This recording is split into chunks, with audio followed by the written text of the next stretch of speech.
Supreme court of Pakistan ने बिलाखिर फैसला दे दिया। सदारती रेफरेंस पर कई तज्जियाकारों के ख्याल में गैर जरूरी ताखीर के बाद सुप्रीम कोर्ट ने फैसला बहरहाल आईन और कानून की रोशनी में ही दिया, जिसके मुताबिक सेनेट इंतखाबात खुफिया रायशुमारी के जरिए ही होंगे। पाकिस्तान तहरीक इंसाफ हुकूमत पहले तो एक आईनी तरमीम लेकर आई, जो कि जाहिर है इस पोलिंग को ओपन करने का वाहिद आईनी, कानूनी और जमहूरी तरीका था। लेकिन फिर ये इसका सदारती रेफरेंस बनाकर सुप्रीम कोर्ट ले गई। सीनियर कानूनदानों का तो ख्याल था कि ये रेफरेंस बिल्कुल बेतुका और आईन इस हवाले से बिल्कुल वाज़ेह था, लिहाजा सुप्रीम कोर्ट को चाहिए था कि इसे एंटरटेन ही ना करती।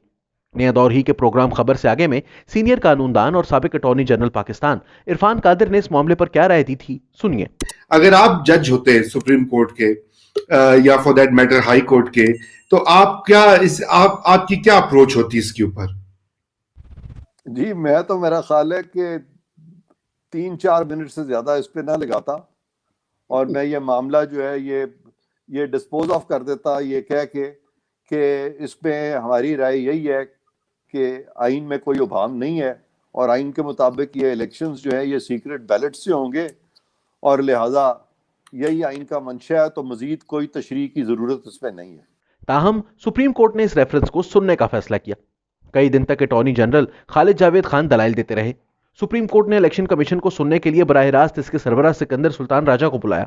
उन्होंने कहा कि इलेक्शन कमीशन इस इंतखाब को भी आइन के अंदर दिए गए दीगर इंतखाबात की तरह खुफिया रखने के हवाले से बिल्कुल वाज़ेह है, तो जस्टिस एजाजुल एहसन और चीफ जस्टिस गुलजार अहमद ने इन पर भरपूर जरा की।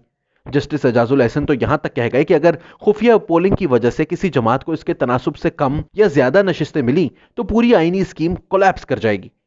लेकिन इलेक्शन कमीशन टस से मस ना हुआ। साबिक चेयरमैन सेनेट रजा रब्बानी से भी जब यह सवाल हुआ कि अगर किसी जमात की सूबाई असेंबली में नशिस्तें हों 8, लेकिन सेनेट में इसको 2 नशिस्तें मिल जाएं तो क्या होगा, तो इनका जवाब वाज़ेह था कि जनाब इलेक्शन हो रहा है, रियाजी का पर्चा नहीं। हम सियासी तरीके से हुकूमती और गैर हुकूमती अराकीन से बातचीत करते हैं और वोट का मुतालबा करते हैं। सियासी फैसले सियासी अंदाज में ही किए जाते हैं। अभी ये कशमकश जारी थी कि इस दौरान सदर आरिफ अलवी की जानिब से एक ऑर्डिनेंस जारी कर दिया गया, जिसमें ओपन बैलेट को सुप्रीम कोर्ट के रेफरेंस के फैसले से मशरूत किया गया था। बहुत से कानूनदानों, सहाफियों, यहां तक के ऑपोजिशन का भी ख्याल था कि अदालत इसको अपनी तौहीन समझेगी और इस बुनियाद पर कि अदालत को लीड करने की कोशिश की जा रही है, सदारती रेफरेंस को मुस्तरद कर दिया जाएगा। लेकिन अगले रोज सुप्रीम कोर्ट के जजेस ने खुद से इस ऑर्डिनेंस की तौजीहात बताना शुरू कर दी, तो ये बहुत से लोगों के लिए हैरानी का बाइस था। कई दिन की समाअत के बाद बिलाखिर अदालत का फैसला आया तो इसमें वाज़ेह था कि हुकूमत की जानिब से उठाए गए 2 सवालात का जवाब अदालत से इनके हक में नहीं आया। सदारती रेफरेंस में सवाल यह उठाया गया था कि सेनेट इंतखाबात आइन में दिए गए दीगर इंतखाबात के तरीके से ही होंगे या ये दीगर इंतखाबात का तरीकाकार वाज़ेह करने वाले आर्टिकल 226 का इतलाक सेनेट इंतखाबात पर नहीं होता। सुप्रीम कोर्ट के फैसले से वाज़ेह है कि ये इंतखाबात आइन में वज़ा किए गए तरीकाकार के तहत ही होंगे।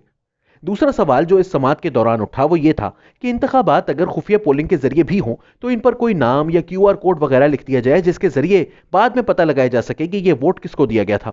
अदालत ने यह मामला इलेक्शन कमीशन पर छोड़ दिया। हुकूमत की इस हवाले से ख्वाहिश क्या थी, ये तो आईनी तरमीम के मुसव्वते से ही अंदाजा लगाया जा सकता है, जिसमें ना सिर्फ ओपन बैलेटिंग की बात की गई थी, बल्कि जो सियासी जमात की मर्जी के मुताबिक वोट ना दे, इसके खिलाफ कार्रवाई की इजाजत भी पार्टियों को देने की बात हुई है। यानी इसके मुताबिक यह वाज़ेह होना था कि किसने किसको वोट दिया। अब हुकूमत इलेक्शन कमीशन से मुतालबा कर रही है कि कम अज कम इलेक्शन कमीशन के पास यह इख्तियार होना चाहिए, वो देख सके कि कौन सा वोट किसको दिया गया। हुकूमत इस फैसले को अपनी फतह करार देने पर मुसर है। फैसला आने के बाद कई घंटे तक लगातार एक के बाद एक वजीर या चंद वज़रा का टोला मीडिया पर आकर प्रेस कॉन्फ्रेंस करके एयर टाइम हासिल करता रहा ताकि आजादाना तबसरा निगारी की गुंजाइश न बचे। लेकिन फैसले की हकीकत अपनी 5 ट्वीट्स की सीरीज में कानूनदान और तज्जिया निगार रीमा उमर ने खुलकर बयान कर दी है। वो लिखती हैं कि सुप्रीम कोर्ट के फैसले को अजीब तरह से तोड़ मरोड़ कर पेश किया जा रहा है।